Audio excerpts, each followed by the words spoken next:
Attendez. En fait, le Barça, parfois, je sais pas. La vérité, le Barça, parfois, il faille speak. Tu prends un carton rouge au match aller Barcy, même pas une semaine plus tard, 6 jours plus tard, tu reprends encore une fois un carton rouge. Déjà que le match en lui-même, il est compliqué parce que tu joues chez eux, à l'extérieur, l'arbitrage en plus de ça, il a été... Bref, de toute façon, ça, j'en parlerai plus tard. L'objectif, c'était de faire une bonne entame et de marquer assez tôt et pour le coup, on avait réussi. À la 4e minute de jeu, Lamine Yamal avait ouvert le score. L'entame de match en elle-même, elle était parfaite. On avait un Barça qui pressait très haut, un Barça qui faisait tourner, on se créait pas mal d'occasions. À la 24e minute, Ferran Torres est même venu inscrire le but du 2-0. Ferran Torres, au passage, qui avait été passeur déjà sur le premier but de Lamine Yamal, qui a fait d'ailleurs un match juste exceptionnel aujourd'hui. Dans la foulée, on aurait même pu marquer un 3e but signé Fermin Lopez, mais heureusement pour l'Atlético, on a Musso qui fait un arrêt exceptionnel. Et malheureusement pour nous, à la suite de cet arrêt, on a Fermin Lopez qui a pris un crampon dans le visage. Ce qui a interrompu le jeu pendant de longues minutes et pour le coup, ça, je le savais que c'était négatif pour nous. Et au moment où le jeu a repris, même pas 2 minutes plus tard, on a pris le but du 2-1. Et ce qui m'énerve avec le but qu'on a pris, c'est que c'est toujours le même. Toujours la même chose. Ligne haute, profondeur, passe, but. C'est tout le temps le même schéma, ça en devient fatigant. Et comme si c'était pas assez, on a eu cette action de Olmo dans la surface de réparation, qui se fait très clairement pousser par Llorente, et il y avait penalty. Et Monsieur Turpin, qu'est-ce qu'il a fait à votre avis?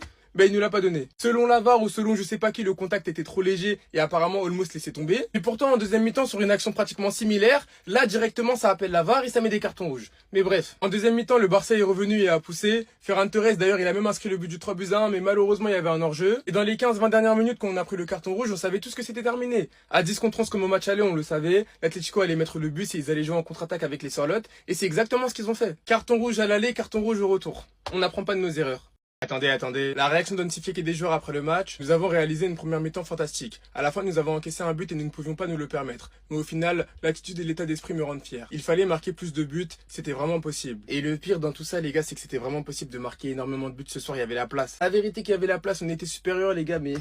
dominer, ça fait pas tout. Sur l'ensemble des 2 matchs, nous méritions d'atteindre les demi-finales. La prochaine étape est de gagner la Ligue. Nous avons 3 matchs de plus où nous devons montrer notre union et notre mentalité. Tout le monde est triste, c'était un rêve de gagner la Ligue des Champions. Nous sommes une équipe jeune et ils vont s'améliorer. Ok d'accord, ça c'est bien, c'est intéressant, mais cet été, déco la Porta, hein. S'il vous plaît, faites un vrai mercato. S'il vous plaît, cet été, faites un vrai mercato. Parce que j'ai pas encore envie de revenir sur la même place publique l'année prochaine et répéter encore une fois la même chose. On a bien joué, on a fait ci, et ça y est, on en a marre. Les joueurs doivent passer à l'étape suivante, nous devons nous améliorer. Aujourd'hui, il est bon de parler de ce qu'ils font, c'est fantastique. Chaque jour, nous devons apprendre davantage. Peu importe quand nous gagnerons la Ligue, je veux la gagner. Maintenant, nous pouvons nous concentrer sur la Ligue, nous reviendrons. Frenkie de Jong, on va tout donner pour s'améliorer, pour revenir plus fort la saison prochaine. Le futur est très positif, il y a beaucoup d'espoir. Encore une fois, je le répète, mais cet été, faudra à tout prix faire un vrai mercato. Gavi, c'est comme ça. C'est le foot et voilà tout. On était bien meilleur, mais au final, il faut que le ballon entre dans le but et c'est tout. Français. En plus de ça, Gavi aujourd'hui, il a fait un sacré match et lui aussi, je lui tire mon chapeau, hein, tout comme Ferran Torres. Et pour finir, Daniel Olmo, qui a d'ailleurs été élu homme du match aujourd'hui, nous devons continuer. Cela fait 2 ans que nous chutons de la même manière. En interne, nous savons qu'il faut persévérer,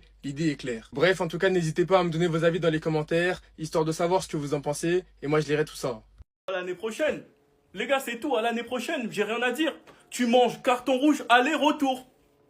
Déjà que l'équipe, le Barça, est celle qui s'est pris le plus de cartons rouges, t'en manges aller-retour. Et on sait tous très bien pourquoi. On sait tous très bien c'est à cause de quoi. Mais là où je veux parler de l'hypocrisie de l'arbitrage de Turpin ce soir, et ça m'énerve parce qu'on va passer pour des pleureuses, c'est que tu mets carton rouge pour cette petite poussette, alors qu'en termes de gabarit, on sait tous très bien que c'est pas assez pour le déséquilibrer et que c'est léger, et qu'il en rajoute énormément. Et qu'en plus, il n'est pas le dernier défenseur car il y a Koundé. La VAR fonctionne pour aller mettre rouge à Eric Garcia. Mais sur ça, on ferme les yeux. Mais on a donné carton jaune à Gavi pour le coup de coude. Mais là, on ferme les yeux. Alors qu'on sait tous très bien que c'est pas un geste maîtrisé, pied en avant, c'est du n'importe quoi. On ferme les yeux sur ce penalty sur Dani Olmo avec Llorente qui le pousse clairement de manière plus flagrante que Eric Garcia sur Sorloth et Coquet qui l'attrape. Et là, la VAR ne fonctionne pas. Sans même parler de toutes les conneries qui s'est passées au match aller. Tu te fais tuer aller-retour à cause de ta ligne haute. Principalement, faut pas non plus chercher des excuses, mais aussi par l'arbitrage qui a été éclaté aller-retour. Et j'ai l'impression que c'est comme ça chaque année. Sinon vous les gars, vous en pensez quoi? Ramenez-nous sur Snap en nu.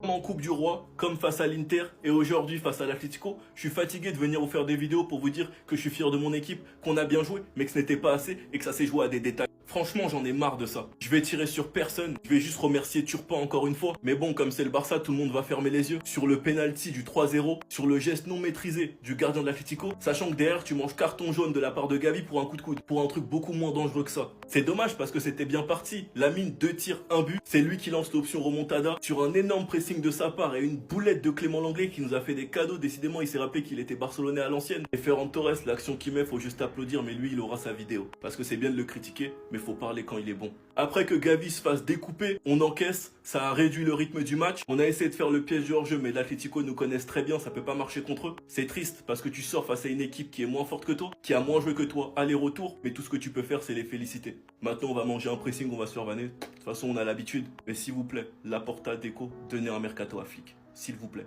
Sinon, vous les gars, vous en pensez quoi? Ramenez-vous sur cette importance en nuit. Attendez. Regardez seulement le comportement de Lamine Yamal après le match. Lamine Yamal après la défaite, après la nouvelle désillusion, regardez son comportement. Il va voir tous ses coéquipiers, il va encourager tout le monde, il leur dit c'est pas grave, on reviendra. En fait les gars, la mentalité de Lamine Yamal, en fait je sais même plus quoi dire honnêtement. Et sachez-le, sur sa performance du soir, il y aura zéro réécriture. Il y aura zéro réécriture du style Lamine Yamal il était mauvais, du style dans les grands matchs il est pas là, que ce soit au match aller, que ce soit au match retour, Lamine Yamal il a répondu présent. Hier soir il s'est pointé en conférence de presse et il a clairement dit que l'équipe allait tout donner, il a clairement dit qu'il y avait moyen de faire une remontada et pour le coup il nous a pas menti. Coup d'envoi au Metropolitano, 30 secondes de jeu, il était déjà à 2 doigts d'ouvrir le score. 3 minutes plus tard sur une passe de Ferran Torres, il l'a fait, il a réussi à ouvrir le score. À la 25e minute, on a Ferran Torres qui est venu marquer le deuxième et sur l'engagement, si je dis pas de bêtises, quelques secondes plus tard, on a Lamine Yamal qui envoie un magnifique externe sur la tête de Fermin Lopez et on était à ça du 3-0. Même en deuxième mi-temps, on l'a vu, il a tout donné, il a essayé de faire des différences individuelles, malgré que sur lui, il y avait quand même des prises à 3, parfois même à 4, il a essayé de tout donner et pour le coup, moi je lui tire mon chapeau. Cet été, comme je l'ai dit tout à l'heure, Deco et Laporta, ils vont avoir du taf, notamment Deco, va falloir aller chercher un numéro 9, faudra ramener également un défenseur, parce que ce Lamine Yamal là, à un tel niveau, il mérite d'être bien entouré sur le terrain. Attendez. Alors oui, le Barça est éliminé. Oui, encore une fois, on s'est saboté. Oui, encore une fois, on a pris un carton rouge. Mais Ferran Torres, merci. Encore une fois, je le répète, Ferran Torres, merci. Parce que la performance que Ferran Torres il nous a pondue ce soir, croyez-moi, il nous a respecté. Lui, ce soir, il s'est mis au niveau et il a joué un quart de finale de LDC. Que ce soit dans les remises, que ce soit dans le jeu, que ce soit dans le placement, il a été parfait. Sur l'ouverture du score signé Lamine Yamal, c'est lui qui lui fait la passe et on a Lamine Yamal qui termine parfaitement derrière. Sur le deuxième but, on a Dani Olmo qui lui fait la passe et il se retrouve limite dans la surface mais un petit peu excentré à gauche et il arrive à aller chercher la lucarne du côté droit, je sais même pas comment il fait. Et en deuxième mi-temps, il avait même réussi à claquer le but du 3-1, mais malheureusement sur l'action il y avait hors-jeu. Mais quand on regarde la finition, encore une fois c'est clinique. Il l'avait placé parfaitement et le gardien il a rien pu faire. Mais bref, tout ça pour dire que Ferran Torres, ce soir je te tire mon chapeau, t'as clairement été au niveau, il y a personne qui va cracher sur toi et croyez-moi que même si le Barça a envie de le prolonger, je vais pas ouvrir ma bouche. La vérité que moi je vais rien dire. C'est dans les grands matchs qu'on attend les grands joueurs. Ce soir c'était un quart de finale retour de LDC, on avait 2 buts à remonter et Ferran Torres il a été exceptionnel. Buteur, passeur, buteur aussi en seconde mais malheureusement il y avait hors-jeu. Et bref, son match en fait c'est du grand n'importe quoi. Faut juste applaudir. C'est bien de le critiquer, mais quand il faut du bon, faut l'applaudir. Il a été l'un des meilleurs joueurs sur le terrain. En quart de finale de Ligue des Champions au Metropolitano. Lui qui a été tant critiqué à juste titre parce qu'il ne marquait pas, il allait mettre doublé face à Espagne Barcelone, il a dit ça, taisez-vous. Taisez-vous, arrêtez de parler, vous parlez trop, taisez-vous. Je lui ai dit, si t'es un homme, faut refaire ça en Ligue des Champions, je veux voir. Quart de finale de Ligue des Champions, match aller-retour, on perd 2-0. Buteur, passeur. Faut applaudir. Et il allait même mettre un doublé. Ferran Torres allait doubler. Il allait doubler. But hors jeu. L'un des meilleurs joueurs sur le terrain. J'applaudis la performance. On connaît tous la communauté barcelonaise. Rafinha en est l'exemple. Et c'est avec ce type de match que tu rentres facilement dans le cœur des gens. C'est avec ce type de match que beaucoup te donnent de l'amour et que tu prends de la confiance. Peut-être que c'est le match qui va le réveiller, on sait pas. Mais ce scénario ressemble fortement à ce qui s'est passé avec Rafinha. Archi critiqué jusqu'au match face au PSG. On sort, mais on n'oublie pas la peur de Rafinha. Aujourd'hui on sort, mais on n'oublie pas la performance de Ferran Torres. Sinon vous les gars, vous en pensez quoi? Ramenez-vous sur cette importance en nuit. Rafinha qui nargue les supporters de l'Atlético en disant vous rentrez chez vous au tour suivant, en expliquant clairement que l'Atlético va pas gagner la LDC. Rafinha, je t'aime de tout mon cœur. Je t'aime de tout mon cœur. Rafi Coco Jojo. J'ai popularisé un surnom. Mais fais-toi petit. Fais-toi petit. Parce que c'est toi qui allais mettre je ne sais combien d'intensité face à la France, alors que ton équipe, elle est trop nulle au foot, elle pue la merde ton équipe, t'es allé mettre de l'intensité de malade face à la France, et tu t'es blessé. Alors qu'on avait le match le plus important. Et on sait tous très bien une chose, hein, on le sait tous. Avec Rafinha, ce match, on le gagne. On le sait. C'est pas grave, on cherche pas d'excuses. Moi, je veux juste parler à Rafinha en tête à tête, Rafi Coco Jojo. On peut pas avoir des vidéos du genre circuler. Alors qu'on avait besoin de toi. On avait besoin de toi. Mais monsieur, avec sa personnalité, joue avec trop d'intensité, même dans des matchs qui servent à rien. Un match amical. Il n'y a aucun enjeu. Rafinha, j'ai déjà assez mal. Je ne veux pas voir ce genre de vidéo en plus. Les amis, on va voir la réaction de quelques Barcelonais après l'élimination. Il y a des Barcelonais qui crient au vol, il y a des Barcelonais qui disent que c'est le football. On voit tout ça ensemble. Let's go. Déjà, De Jong et Rafinha n'ont pas eu peur de le dire. Ils ont carrément dit face caméra qu'il y a eu un gros vol ce soir, que l'arbitrage était catastrophique, que le Barça a été volé. Donc d'après ce média barcelonais, Yamal n'a pas eu le courage d'accuser Monsieur Turpin devant les caméras. Il a eu peur, je sais pas de quoi, mais il a fait ça avec un compte X anonyme.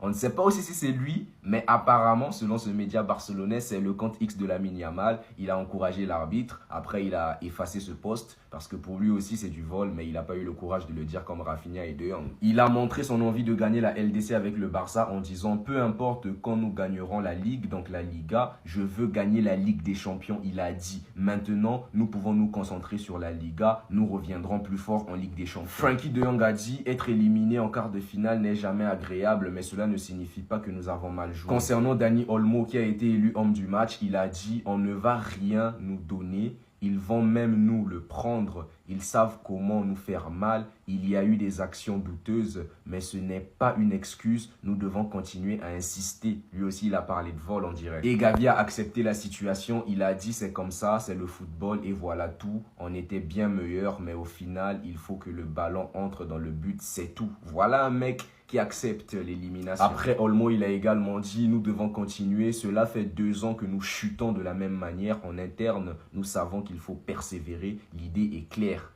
Le Paris Saint-Germain s'est qualifié. Je ne pensais pas que j'allais être dans un tel état, les gars. Je suis dégoûté, hein. Je suis grave dégoûté et je ne joue pas un rôle. Je me disais que j'allais vanner les Barcelonais, mais là, je suis dégoûté. Les gars, non, le Barça est maudit en fait. 4e minute, but de Lamine Yamal. Le petit, il vous fait un match de démon. Un match de titan. Mais il a des coéquipiers qui gâchent tout. Et moi, premièrement, je vais parler de lui. Son entrée ne sert à rien. Pour moi, il fallait que Firmin Lopez reste sur le terrain. Dani Olmo, lui aussi, il mérite de sortir depuis. À un moment donné, je me suis demandé, mais ces deux-là sont rentrés pour faire quoi? Ils sont rentrés, mais on s'appuie toujours sur un Yamal qui joue depuis la première minute. Il y a tellement de choses à dire dans ce match que j'ai pas la force, je suis dégoûté. Parce que moi, je voulais voir le Barça en demi-finale. Je voulais voir le Barça en finale, les affronter. Ça allait me faire du bien. Mais là, je suis dégoûté, les gars, sincèrement. Même Araujo, qui est rentré en tant que défenseur, il a été plus dangereux que Rashford et Lewandowski. Vous vous rendez compte de la dinguerie? Moi, je me dis, Hansi Flick, il a gâché son match depuis. Vous avez vu Rooney Bardi. Il est rentré à la 89e minute. Rooney Bardi a fait un meilleur match que Rashford. Il a fait un meilleur match que Dani Olmo. Rien que pour les 10 minutes qu'il a joué de fin de match, les gars. Rooney Bardi méritait de rentrer même dès la 60e minute. Regardez son entrée. Hansi Flick s'est saboté tout seul. Et aujourd'hui, personne ne peut tirer sur Ferran Torres. Il a fait son travail. Il a fait son job. En tout cas, la malédiction des cartons rouges du FC Barcelone, il faut en parler, les gars, parce que là, c'est insupportable maintenant. Rafinha était frustré après l'élimination. Il a accusé l'arbitre du match, il a parlé de vol et il a insulté les supporters de l'Atlético, les gars. Donc, il a dit... Je pense que la manche nous a été complètement volée. L'Atlético a commis un nombre incalculable de fautes et l'arbitre n'a pas sorti un seul carton jaune. Là, je pense qu'il a raison. Monsieur Turpin, aujourd'hui, non, il n'a pas assuré, les gars. Je l'ai toujours considéré comme le meilleur arbitre du monde. Mais aujourd'hui, les joueurs de Simeone, ils étaient très agressifs. Ils tenaient les joueurs du Barça. Ils poussaient, ils mettaient des sales coups. Mais ils ne prenaient pas des jaunes. Du coup, ils ont fait ça jusqu'à la fin. Ils ont cassé des faces du Barça. Ils ont cassé des contre-attaques avec des fautes qui méritaient des cartons jaunes. Mais il les a pas sortis, ces cartons jaunes-là. Et quand tu sors pas des cartons jaunes, ça pousse les joueurs à continuer à faire leurs fautes. Et ça n'aide pas dans le football, ça. C'est carrément des fautes d'anti-jeu et ça doit être sanctionné. Mais après, les Barcelonais, concernant la malédiction des cartons rouges aussi, on n'a pas connu ça qu'aujourd'hui. Vous abusez maintenant, hein. Il faut exorciser ce club-là. Match aller, carton rouge. Match retour, carton rouge. Non, c'est trop bizarre, en fait. Mais sinon, monsieur Turpin, il n'a pas assuré. Il y a des actions comme ça où la VAR n'a même pas intervenu. Un joueur dans la surface qui se fait prendre comme ça, on lui retient comme ça, penalty sans réfléchir. Mais on n'a pas vu ce genre de penalty, ça a coûté cher au Barça. Et pendant que les supporters de l'Atlético étaient en joie, Rafinha les a dit vous rentrez chez vous au prochain tour. Donc pour lui, ils ne vont même pas goûter la finale, il les souhaite l'élimination. Tonton Flick, j'irai en guerre pour toi et je suis archi reconnaissant pour tout ce que tu as fait au Barça. Ce que tu fais au Barça avec les moyens qu'on a et les pauvres mercato, c'est déjà exceptionnel car tu nous as rendu compétitifs et tu nous permets de faire douter n'importe quelle équipe en Europe. Laporta et Deco, offrez-lui un mercato. Il en a besoin. Regardez-le, miskin. L'un des seuls grands clubs qui ne peut pas se permettre de faire des gros mercatos. Pour les 6 dernières années, l'Atlético, ils ont plus dépensé que nous. Et en étant le Barça champion d'Espagne, on n'a pas le droit. Il faut donner un vrai mercato à Flick. Mais maintenant, Flick, tu sais très bien, je serai toujours avec toi. Mais il y a un truc qui va être remis en question sur tous les plateaux télé, sur Internet, c'est ta ligne haute.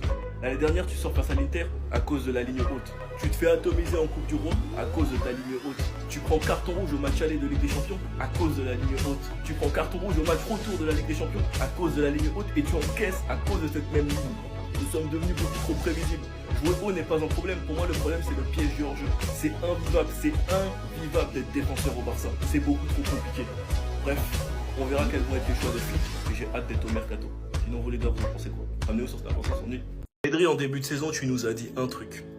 Tu nous as dit un truc. Le joueur qui allait le plus nous impressionner cette saison, c'est Dani Olmo. Et honnêtement, il te sort un très gros match dans le jeu. Et ça fait plaisir de voir Olmo à ce niveau. Mais ce qui est dommage, c'est que de base, Olmo, c'est quelqu'un de méchant devant les cages. Et il a eu 2 grosses occasions et il n'a pas pu être méchant. Olmo, c'est là qu'on avait besoin de toi. Il a d'ailleurs fini MVP. On applaudit la perf de Olmo. On applaudit la perf de Gavi. On applaudit la perf de Fermin et Ferran.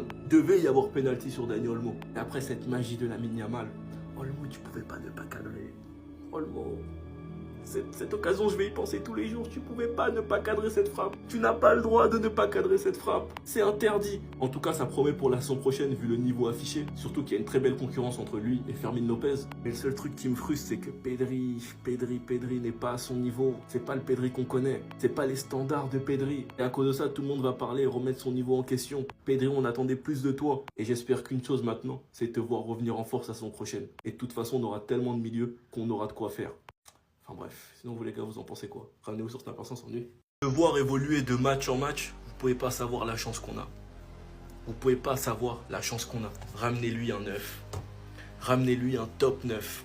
Deco Laporta, c'est un message pour vous. Quand tu vois la facilité qu'il a à éliminer 2, 3 joueurs et à te déposer des ballons dans la surface, ou même t'envoyer les extérieurs du pied, ou bien même sur ce grigui, regardez, il est entouré de combien de joueurs, sachant que lui-même en conférence l'avait dit. Simeone, mets-moi en 1 contre 1. Simeone s'est marré à expliquer c'est un joueur difficile. Il faudra qu'on mette 4-6 joueurs sur lui. C'est difficile de le surveiller. Et comme au match aller, il arrive à te sortir de certaines situations que seul lui est actuellement capable dans le football. Et t'envoyer un super ballon pour Dani Olmo qui la tire à côté, qui la tire au-dessus, l'extérieur du pied qu'il a envoyé à Fermin Lopez pour la balle du 3-0. Mousso te fait un arrêt de malade. Mais de toute façon, il y a bien un moment où ça va passer. Il y a bien un moment où le vent va tourner. Il a parlé, il a marqué. Il est à son 23e but cette saison, avec 20 passes.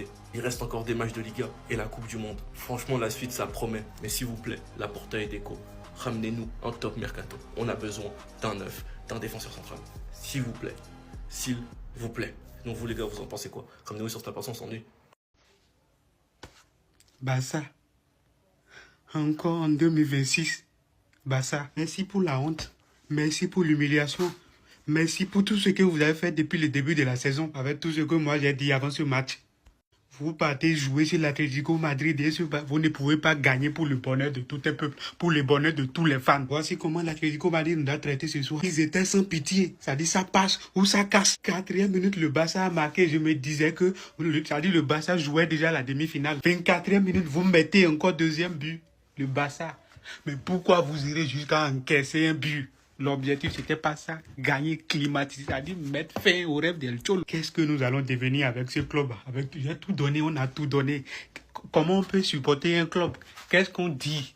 Quand son club veut jouer, quand son club veut faire une remontade, d'ailleurs que je n'ai pas encore dit. Ce soir, le Barça, vous leur avez donné raison. Vous avez donné raison à ces nuls-là qui viendront se moquer de nous. Vous l'avez dit, venez nous insulter parce que chaque année, on dit la même chose. Le Barça reviendra fort l'année prochaine. Je vais voir ce que vous allez publier après ce match. La saison dernière, quand l'Inter nous avait éliminés, c'était des promesses. C'était des promesses sur promesses. Qu'est-ce que vous avez fait à Atlético Madrid?